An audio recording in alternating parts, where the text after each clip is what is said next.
Hi, this is Isley, and I'm doing my analysis from a passage in Chapter 4 of Their Eyes Were Watching God by Zora Neale Hurston. I will read the passage in its entirety and then discuss the things I have highlighted. Okay, here we go. Long before the year was up, Janie noticed that her husband had stopped talking in rhymes to her. He had ceased to wonder at her long black hair and finger it. 6 months back he had told her, "If I can haul the wood here and chop it for you, look like you ought to be able to tote it inside." "My first wife never bothered me about chopping no wood nohow. She grabbed that axe and sling chips like a man. You'd 'a been spoiled rotten." So Janie had told him, "I'm just as stiff as you is stout. If you can stand not to chop and tote wood, I reckon you can stand not to get no dinner. 'Scuse my phreesolity, Mr. Killix, but I don't mean to chop the first chip." "Aw, you know I gwine chop the wood for you, even if you is stingy as you can be with me. Your grandma and me myself done spoilt you now, and I reckon I have to keep on with it." One morning soon he called her out of the kitchen to the barn.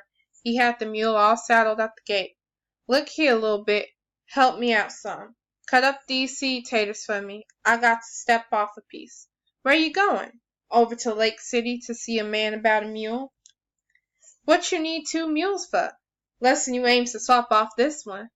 "Nah, I needs 2 mules this year. Taters is going to be taters in the fall, bringing big prices. I aims to run 2 plows, and this man I'm talking about is got a mule all gentled up so even a woman can handle him." Logan held his wad of tobacco real still in his jaw like a thermometer of his feelings while he studied Janie's face and waited for her to say something. "So I thought I might as well go see," he tagged on and swallowed to kill time, but Janie said nothing except, "I'll cut the potatoes for you. When you coming back?" "Don't know exactly. Round dusk dark, I reckon. It's a sort of long trip, 'specially if I have to lead one on the way back." When Janie had finished indoors, she sat down in the barn with the potatoes. But springtime reached her in there, so she moved everything to a place in the yard where she could see the road.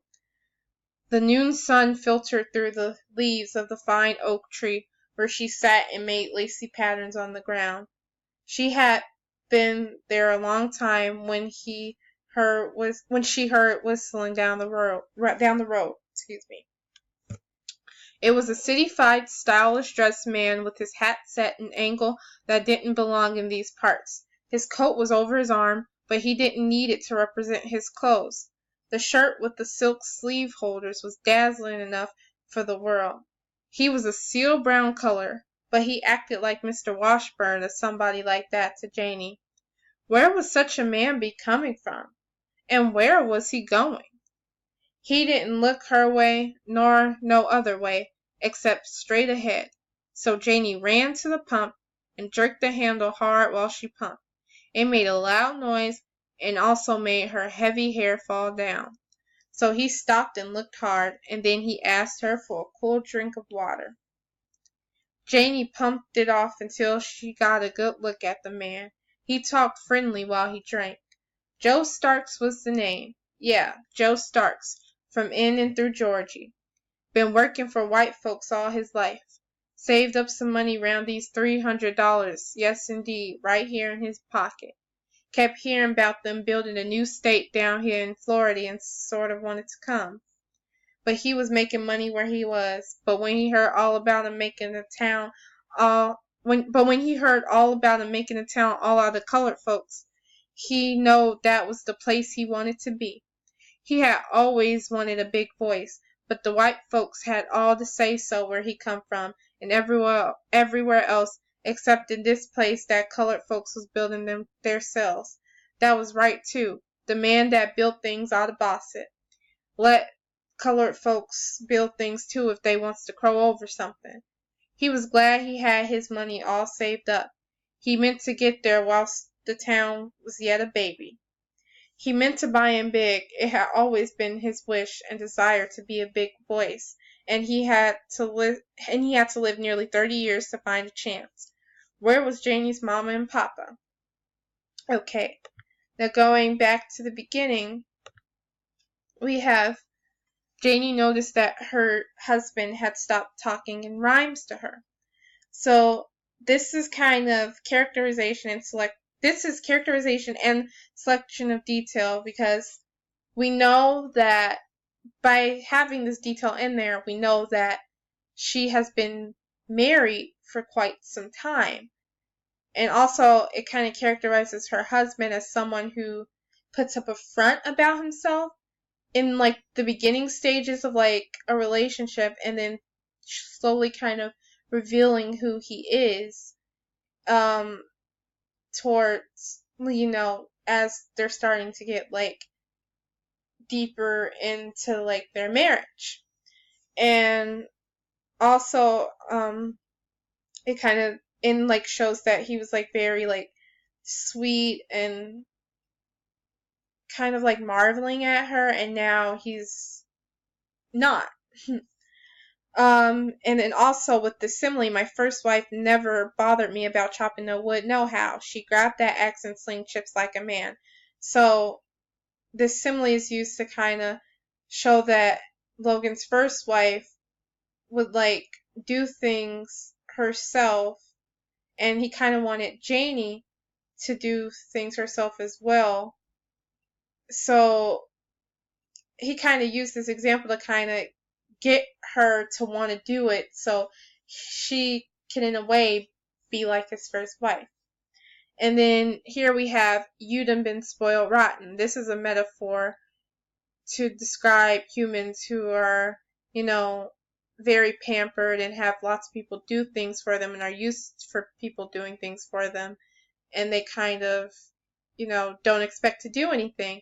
So this kind of characterizes Janie as a person like that, and she may not even be necessarily a person who is just like spoiled rotten, but this is how Logan is kind of making her out to be. And also, your grandma and me done spoiled you now, and I reckon I must to keep on with it. So again, this is kind of a characterization on Logan's part, showing that he's kind of like wishy-washy in a way, where one moment he's like demanding her to do things, and another moment he, expects that he should be able to like keep spoiling her. And here, what you need 2 mules for, less than you aims to swap off this one.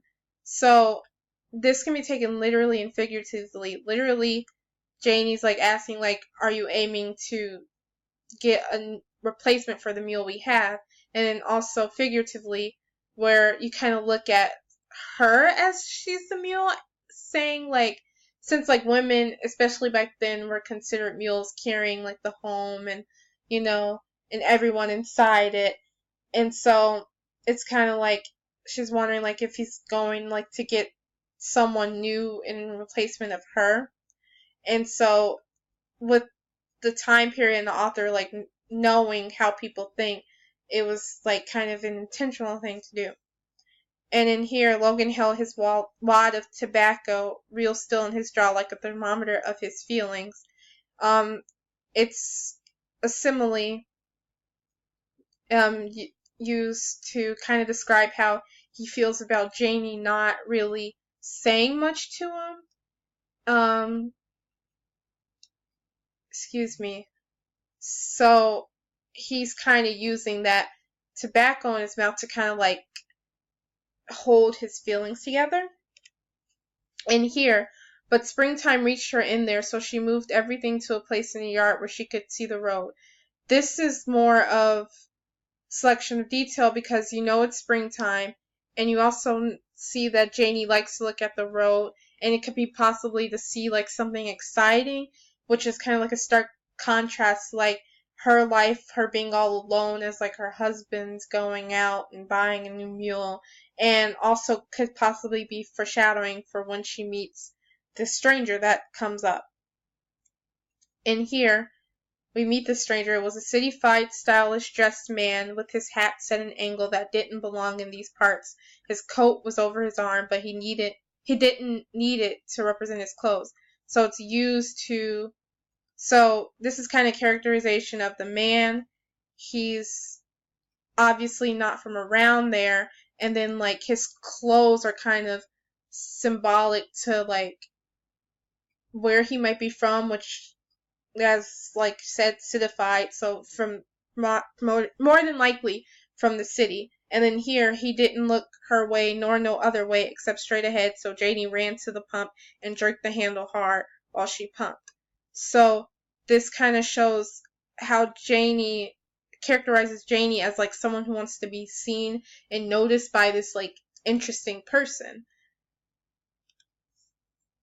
And here we have more characterization of the stranger, who we now know as Joe Starks, where it says he had always wanted a big voice, but the white folks had all the say-so where he come from and everywhere else, except in this place that colored folks was building themselves.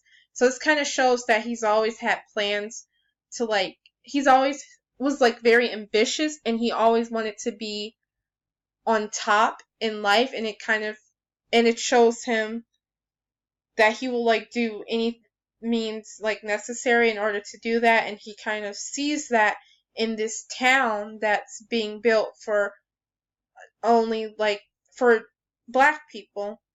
And so and again knowing during this time period where the book takes place that black people didn't really have a lot of say in things with when it came to like when they were working with white people. So this was a big opportunity and he wanted to seize it.